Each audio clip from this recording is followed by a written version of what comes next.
Welcome to legend TV. నేను మీ Anil. Ashok academy chairman Ashok sir అయితే ఈ రోజు అయితే హాస్పిటల్కి అయితే నిన్న నైట్ అయితే తరలించడం అయితే జరిగింది. తను గత 3 రోజులుగా ఈ రోజు 4వ రోజు నిరాహార దీక్ష అయితే ఇప్పటికీ హాస్పిటల్లో ఉన్న తనైతే కొనసాగిస్తూ ఉన్నాడు. ఇప్పుడైతే మేడం అయితే ఉంది. అక్కడ సార్ పరిస్థితి ఏ విధంగా ఉన్నది ఒక మా మేడం మాటలేదు. మేడం, సార్ పరిస్థితి ఎలా ఉంది? సారు ఈ రోజుకి 4వ రోజు ఆమరణ నిరాదీక్ష కొనసాగిస్తూనే ఉండండి. ఇప్పటిదాకా కూడా ఎటువంటి పానీయాలు కానీ లిక్విడ్స్ కానీ ఏది తీసుకోలేదు. చాలా సీరియస్గా ఉంది ఇప్పుడు సార్ ఆరోగ్యము. నైట్ 1:30కి ఒక దగ్గర ఒక 50 మంది పోలీసు వాళ్ళు అపార్ట్మెంట్ చుట్టూ వచ్చి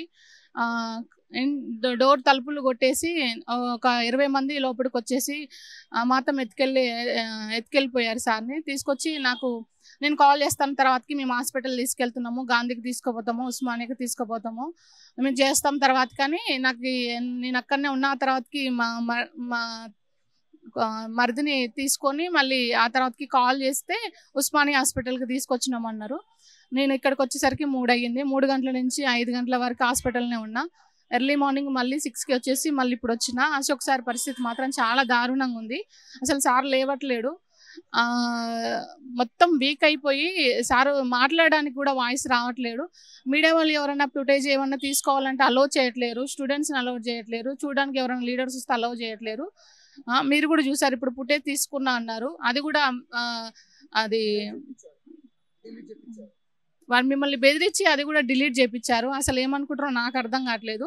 అశోక్ సార్తో పాటు ఉన్న 3 స్టూడెంట్స్ పరిస్థితి కూడా చాలా ఘోరంగా ఉంది. నైట్ ఇంద్రసేన అబ్బాయి కూడా అబ్బాయికి మొత్తం నీరసం అయిపోయి కింద పడిపోయిండు. నైట్ ఎంత ఘోరంగా ఉందంటే వాళ్ళు 3 రోజుల నుంచి దీక్ష చేస్తుంటే కూర్చోడానికి వీల్ చైర్ లేవు. 2 గంటల పాటు టెస్ట్లని ఇక్కడికి తిప్పి నేను ఆల్రెడీ వాళ్ళకి చెప్తున్నాను, వాళ్ళు నీరసంగా ఉన్నారు సార్, కనీసం వీల్ చైర్ అని అరేంజ్ చేయండి అంటే వాళ్ళు ఏం పట్టించుకోవట్లేరు. పోలీసు వాళ్ళు పట్టించుకోవట్లేరు, లోపల ఉన్న వైద్యులు కూడా, డాక్టర్స్ కూడా ఏం పట్టించుకోవట్లేరు. అంత ఘోరంగా ఉందంటే అసలుకి సార్ వాళ్ళు ఈ 3 రోజుల నుంచి తినకుండా ఉన్నారు. అసలు ఎలా సార్, మాకే నీరసం వస్తుంది, కనీసం వీల్ చైర్ అని అరేంజ్ చేయాలి. వీల్ చైర్ కూడా లేదు, కనీసం బెడ్లు కూడా మొత్తం ఆ బెడ్లు ఎట్లా ఉన్నాయంటే అసలుకి అవి బెడ్స్ కాదు కదా, నేల మీద పండుకోవడం బెటర్ దానికంటే. అంత ఘోరంగా ఉంది లోపల. అసలుకి ఉన్న పేషెంట్లు అయ్యే విధంగా ఉన్నారు లోపల అసలుకి. ఎట్లా మేడం, ఎట్లా చూసుకోవచ్చు? ఇప్పుడు కొంతమంది ధర్నాలు చేస్తే ఒక్క రోజుకే అది ఇదని అంటారు. ఇప్పుడు 3 రోజుల నుండి కొనసాగుతుంది. ఎందుకు? దళితుడనా లేకుంటే ధనం లేదన్నా ఎలా చూసుకోవచ్చు? మరి ఎలా చూస్తారు ఏమో కానీ బీఆర్ఎస్ గవర్నమెంట్లో ఉన్నదానికంటే ఇంకా ఘోరంగా ఉంది. 4 రోజుల నుంచి దీక్ష చేస్తున్నా కానీ కనీసం ఎటువంటి స్పందన లేదు. కానీ అశోక్ సార్కి ఏమైనా అయితే మాత్రము ఏమవుతుందో గవర్నమెంట్ కూడా తెలుసు. ఆ విధంగా కావద్దని మేము అనుకుంటున్నాము. వాళ్ళు అడిగే డిమాండ్స్ ఏవైతే ఉన్నాయో అవి నెరవేర్చి సార్ని కొంచెం, పరిస్థితి చాలా సీరియస్గా ఉంది, కొంచెం ఆలోచించమని చెప్తున్నాను. నేను కూడా, మీరు కూడా అంత దాకా తెచ్చుకోవద్దు. ఇప్పటికి కూడా మా గవర్నమెంటే అనుకుంటున్నాము, మాకు అనుకూలంగా స్పందిస్తారని నేను అనుకుంటున్నాను. ఇక్కడ చూస్తున్న పరిస్థితి అయితే నిజంగా లోపలికి వెళ్ళి కూడా మేమైతే కవరేజ్ చేయడానికి అయితే చూసాము. పోలీసు పర్మిషన్స్ లేకుండా, ఇంకోటి ఏంటంటే ఇప్పుడు డాక్టర్లు సమయం అని చెప్తా ఉన్నారు. అక్కడ చూసుకుంటే అయితే 4-5 చుట్టూగా ఉన్నారు పోలీసు వాళ్ళు. అయితే మేము అది కవర్ చేయడానికి ట్రై చేసినప్పుడు కూడా మమ్మల్ని అయితే అడ్డుకున్నారు. నిజంగా ఇది ప్రజాపాలన అని చెప్పారు. ఇది ప్రజాపాలన, మరి ఏ పాలన వాళ్ళే అర్థం చేసుకోవాలి.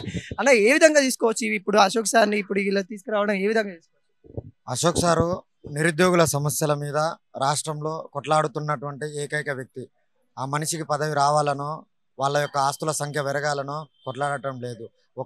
ఒక రీజనబుల్ కాజ్ మీద కొట్లాడుతుండడం జరిగింది. ఒక 4 రోజుల నుంచి ఆమరణ నిరాహార దీక్ష సైతం చేస్తున్నప్పటికీ దీక్ష చేసుకునేటటువంటి స్వాతంత్రం లేదా? ధర్నా చౌక్లోకి మీరు పర్మిషన్ ఇవ్వలే కాబట్టి మేము ఇంటి దగ్గర దీక్ష చేసుకోవడం జరిగింది. అయినా కానీ దీక్ష చేసుకోకుండా మమ్మల్ని అడ్డుకొని మొత్తం చేసిన తర్వాత 4 రోజుల నుంచి ఆమరణ నిరాహార దీక్ష చేస్తున్నప్పటికీ కాంగ్రెస్ పార్టీ ప్రభుత్వాన్ని ఏర్పాటు చేయడంలో అత్యంత కీలక పాత్ర పోషించినటువంటి వ్యక్తి సైతం ఇక్కడ ఆమరణ నిరాహార దీక్ష చేస్తున్నప్పటికీ మంత్రుల నుంచి కానీ ముఖ్యమంత్రి నుంచి కానీ ఎటువంటి స్పష్టత లేకుండానే మంత్రిమండలి నిర్ణయాలు అనేది జరుగుతున్నది. కాబట్టి మేము అడిగేది ఏంది, ఎవరికో పుట్టినటువంటి బిడ్డలకు మేము తీసుకొచ్చి పెంచుకుంటాం అంటుంది ప్రజెంట్ ఉన్నటువంటి కాంగ్రెస్ ప్రభుత్వం. ఒక్క నోటిఫికేషన్ అన్న ఇచ్చిందన్న? ఒక్క నోటిఫికేషన్ కూడా ఇవ్వకుండానే 2 లక్షల ఉద్యోగాలలో 30,000 ఉద్యోగాలు ఆల్రెడీ ఫిల్ ఇట్ అంటుంది. ఏ విధంగా ఫిల్ చేసిరు మీరు? ఏ విధంగా వచ్చిన 3 నెలల్లో ఎగ్జామ్ నోటిఫికేషన్ ఇవ్వకుండానే 30,000 చేసిరంటే మీరు ఏ విధంగా ఫిల్ చేసిరంటే వేరే వాళ్ళు ఇచ్చినటువంటి ఉద్యోగాలు ఏదైతే ఉన్నాయో వాటికి మీరు పెద్ద ఎత్తున ఎల్బీ స్టేడియంలో మీటింగ్లు పెట్టి వాళ్ళకు నియామక పత్రాలు ఇస్తారు కానీ ఎగ్జామ్లు పెట్టాలి మీరు. అన్ని తప్పిదాలే అన్న. గురుకుల రీలింక్విష్మెంట్ అనేది నోటి కాడికి వచ్చినటువంటి కూడును వీళ్ళు కాలితోటి తన్నేటటువంటి పరిస్థితి చేస్తారు. వేసిందే 9,000, అందులో 3,200 బ్యాక్లాగ్ అవుతున్నాయి. 9,000లో 3,200 ఉద్యోగాలు బ్యాక్లాగ్ అవుతున్నాయి. ఈ ఉద్యోగాలు బ్యాక్లాగ్ అవుతున్నాయి కాబట్టి ఒక రీలింక్విష్మెంట్ ఆప్షన్ ఇవ్వమని చెప్పి అడిగినాం. అది న్యాయబద్ధమైనటువంటి కోరిక, జస్టిషబుల్ ప్రిన్సిపల్. అది దాన్ని మీరు ఎందుకు కన్సిడర్ చేయట్లే అనేది ఎవరికి తెలియదు. 783 గ్రూప్ 2 పోస్టులు, 1,388 గ్రూప్ 3 పోస్టులు, వాటికే ఎగ్జామ్లు పెడుతున్నారు. అంటే ఒక్క పోస్టు కూడా పెరగలే. గ్రూప్ 1లో కుక్కకి బిస్కెట్ వేసినట్టుగా ఒక 60 పోస్టులను మాత్రమే పెంచడం జరిగింది. మెగా డిఎస్సి అని చెప్పి దగా డిఎస్సిని ఏర్పాటు చేయడం జరిగింది.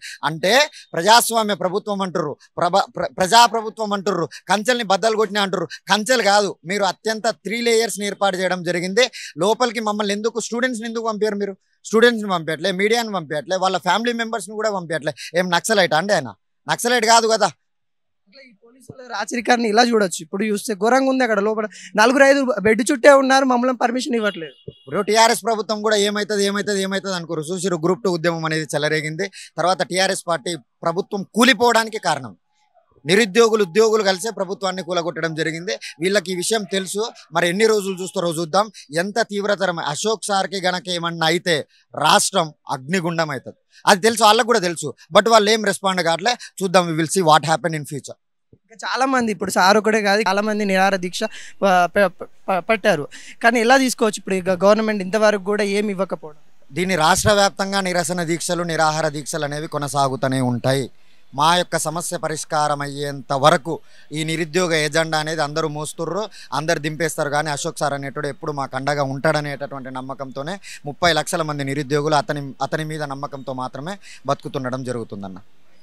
నిజంగా చూసుకున్నట్లయితే ఇక్కడ ఈ వాతావరణం అయితే ఉంది. మీరైతే వెళ్ళి ఒకసారి సార్ ఎందుకు నిరాహార దీక్ష చేస్తున్నారు, మీరైతే గవర్నమెంట్ అధికారులు అయితే ఉన్నారు, ఒక 10 నిమిషాలు కేటాయించండి, సార్తో మాట్లాడే ప్రయత్నం చేయండి. ఇక్కడ ఉన్న వాతావరణాన్ని తెలుసుకొని అయితే మీరైతే ఏ విధంగా ఉంది ఏంటి అనేది తెలుసుకోండి. కెమెరామెన్ నిషిన్తో అనిల్, ఉస్మానియా మెడికల్ హాస్పిటల్.